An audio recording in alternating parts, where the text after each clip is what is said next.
Today, we're going to talk about Apple's strange approach to AI, a massive announcement for the iPad that makes it finally Pro, an update on iOS 16.5 and what to expect next week, why we might have just received our final iOS 17 leak, and much more. So let's start with the biggest surprise of 2023, and that is Apple's completely random announcement of Final Cut Pro and Logic Pro coming to the iPad this month. This was announced as a press release on Tuesday morning, and man, oh man, is this a big deal. So we've been waiting on some actual Pro applications for the iPad for a long time, and now we finally have our first look at them. So Final Cut Pro does require the M1 iPad Pro and later, just as expected, and Logic Pro only requires the A12 iPad and later. Now both of these are going to cost $4.99 a month or $49 a year. So no one-time fee like we have on macOS. Now I've seen a lot of people really complaining about the subscription model for Final Cut Pro, but to get to the $300 price tag that we have on the Mac, you would need to use this for 6 years. So I see this as actually being a pretty good deal for $50 a year. And for this iPad version of Final Cut Pro, there are some awesome brand new features that we really haven't seen in the desktop version, like the fast cut features with machine learning. It basically uses machine learning to cut out the blank spaces where you're not talking. We also have the Pro camera mode for shooting directly into the timeline. You're going to be able to draw on the screen onto the video with an Apple Pencil and turn it into an animation. Like the string of text is going to be an animation. I cannot wait to try that out. That looks awesome. And then we also have the ability to cut out objects without a green screen, kind of like we can with iOS 16, where we can take the subject out of a photo. And there's so much more included in Final Cut Pro. And then for Logic Pro, there's an all-new sound browser, a Pro mixer, professional instruments and effects plugins, beat making and production tools, and so much more. And my guess is that artists are going to actually start using this on the iPad, kind of like as their mobile studio, because I know a lot of producers love being on the go, like going to different cities with different artists, and being able to have Logic Pro on the iPad is a huge deal. So a massive announcement for the iPad, and again, these come out on May 21st, so I cannot wait. I will be bringing you guys a video, at least on Final Cut Pro, showing you how to use it and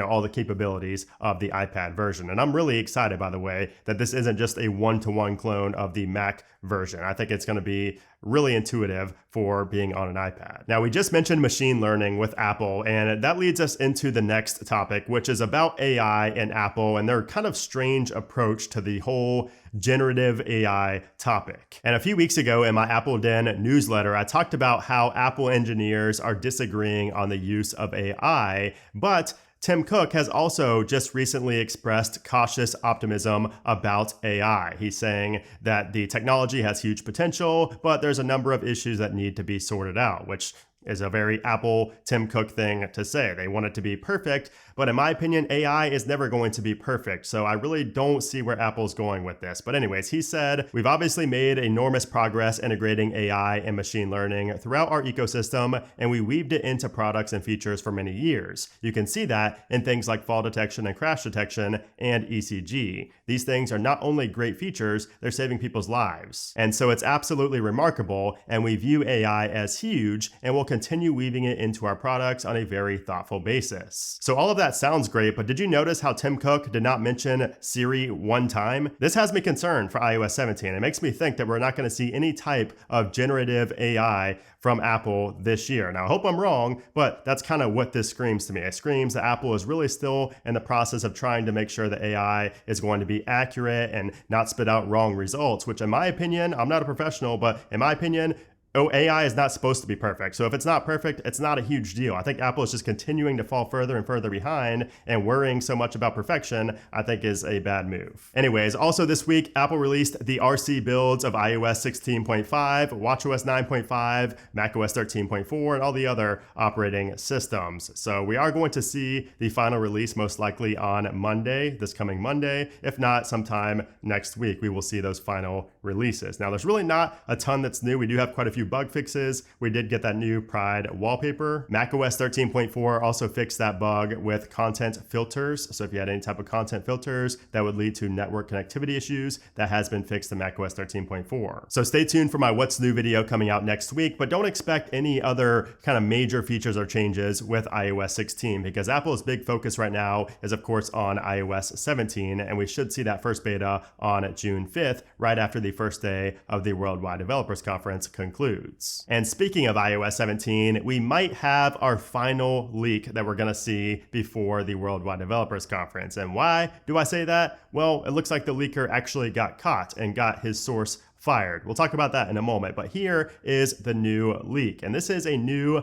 live activity on the lock screen for Maps. So according to this leaker, this live activity for Maps is going to have a seamless transition when unlocking. You're going to be able to view notifications over the map by swiping up as usual. It's going to show most lock screen elements until unlocked. And allegedly you can minimize the map to the size of the music player on the lock screen and re-maximize it by tapping the activity. So that last part is what I'm most excited about if this turns out to be true, having Maps kind of like in a mini little card on the lock screen. I think that'll be awesome. So that all sounds interesting, but what's even more interesting is that Apple actually ran a sting operation on this leaker and he got caught. He got busted by Apple. He fell right into the trap that Apple laid. So he deleted his Twitter account and then posted this on the Mac Rumors forums. He was basically saying that he's not going to provide any more leaks because he got his inside source at Apple fired from their job. And by the way, he said his source was his sister and also mentioned how legal action might be taken against both of them by Apple. So he said that the bait that Apple gave was the Final Cut Pro and Logic Pro release dates. So Apple told this inside source, his sister, these release dates, this combination of release dates, and of course his source, his sister, passed that information on to him, who then posted it on Twitter, and that's how Apple found out who the leaker was. So they found out who the mole was because those release dates were wrong on purpose. Apple wanted to, get the mole out of Apple and figure out who it was that was leaking this information. But the thing is, those release dates were not just like a month or two off, they were way off. And that makes me kind of suspicious of this whole story. So it's important to consider the fact that this entire story could just be fabricated and made up, and it's just maybe an elaborate method for saving face in case his leaks turn out to be wrong. But I guess we'll find out which leaks are legit on June 5th, but this whole story just seems kind of sus. Now moving on to some potentially big CarPlay news. Remember how GM recently made headlines for ditching CarPlay in favor of creating their own proprietary software? Well, people were not happy about this at all. As a matter of fact, most were irate at this news. But GM had something else up its sleeve because they just recently announced a hire of Apple's former head of iCloud, Mike Abbott. They just hired him to run the software team for this proprietary CarPlay competitor. So Abbott spent 5 years in charge of iCloud software at Apple and will now serve as executive vice president of software and report directly to the CEO of GM. So this sounds big, and it sounds like GM could actually develop something that's similar to CarPlay, but what you got to keep in mind is that this software is said to be built on Android Auto. So it's going to have a lot of the elements of Android Auto and not CarPlay. So that makes me wonder if this hire is really as big as it seems on the surface, but I guess time will tell. And I also want to talk about some recent app updates that you might find interesting. So first off is WhatsApp. So a Twitter user actually posted this and it went viral. Elon Musk even responded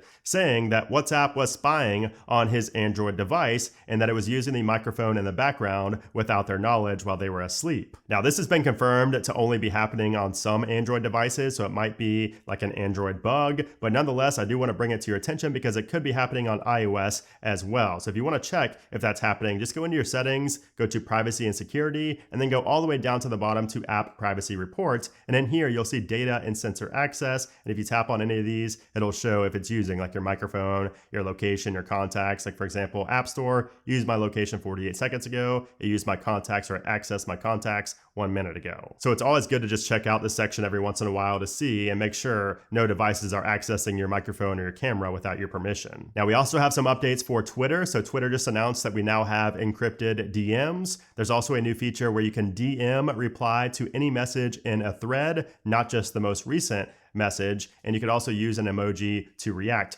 to that message. And then coming soon will be voice and video chat from your handle to anyone on Twitter. So you're going to be able to talk to people anywhere in the world without giving them your phone number. And then the Twitter bug related to circles, where you could see tweets from inside people's circles, even if you're not in that circle, that has also been fixed with the latest app update for Twitter. Now, if you're not a Twitter user and you prefer to use Mastodon, for example, that also just got a recent update with some nice new features. So you can see it's version 1.4, and it has a completely redesigned media viewer with the ability to show and hide alt text. You get a visible preview of media when creating alt text with live text support. There's a new behavior option to remind you if you forgot to add alt text. Open in Ivory is a new Safari extension. There's a new sound when boosting a post and new alternate app icons. There's also a new update for Shazam where it now integrates with Apple Music Classical. So you can see this new version. It says you can now open classical songs from Shazam in the Apple Music Classical app. The Instapaper application just got updated with CarPlay support. So if you go down to the version history, you can see version 8.3 introduced CarPlay support. Now it's easier than ever to listen to your articles in the car. And there's a couple of other changes there as well, but that's a pretty big one to have CarPlay support for Instapaper. And if you have an Apple Watch, the Facebook Messenger application will soon be discontinued. So you're not going to be able to use Facebook Messenger on the Apple Watch. It seems like a lot of applications are starting to lose support for the Apple Watch for whatever reason. So anyways, guys, there you have it. That is the latest in the world of iOS and software this past week. I hope you enjoyed the video. If you did, as always, I would appreciate if you gave it a thumbs up. Also, make sure to subscribe not only to the channel, but also to my Apple Den newsletter, which is linked down in the description below. It is completely free, and I think you will love it. As somebody who hates newsletters,